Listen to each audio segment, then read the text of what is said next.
Ngibingelele kuwe mlaleli, ngiyathemba ukuthi uyaphila-ke. Mina-ke ngicela kuwe-ke laphana-ke ukuthi-ke mengabe usamusha-ke kulona-ke leli khasi-ke leli-ke wenze okulungile-ke laphana-ke ungixhase-ke ucindezele-ke ibhathini subscribe nje, akubizi imali, kumahhala nje ukhiphe nesenti-ke elimnyama-ke. Leli-ke khona uzokwazi phela ukuthi-ke uqhubeke uthole-ke iy'ndaba-ke ezintsha-ke ey'shisayo nje engizolobe ngiletha-ke kulona-ke leli khasi-ke leli-ke kusukela-ke manje-ke usungaphuzi iy'ndaba ezinjengamanje ngabe-ke ucindezela-ke ibhathini u-subscribe njengamanje-ke. Udaba engilethe lona-ke namhlanje-ke laphana-ke lithi-ke usizi kubulawa owesifazane ebulawa yisoka lakhe maqede lenza ividiyo.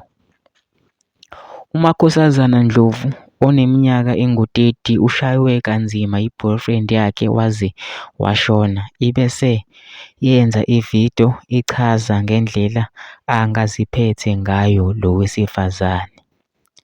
Kuthiwa lo wesifazane ubehlala yedwa emqashweni esebenza uMaStende ubone engavuki kuze kuba isemini ubese eya endlini yakhe wangqongqoza kwathuleka ubese ekhahlela umnyango wathola lo wesifazane elele edamini legazi elimele kakhulu, igazi liphuma ngamakhala nangezindlebe. Uhlabe umkhosi-ke komakhelwane kwabizwa amaphoyisa nabezimo eziphuthumayo bamthola eseshonile.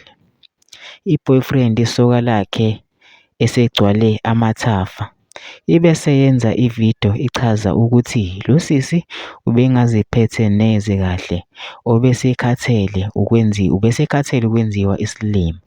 Lesi sigameko senzeke eGoli, eSoweto.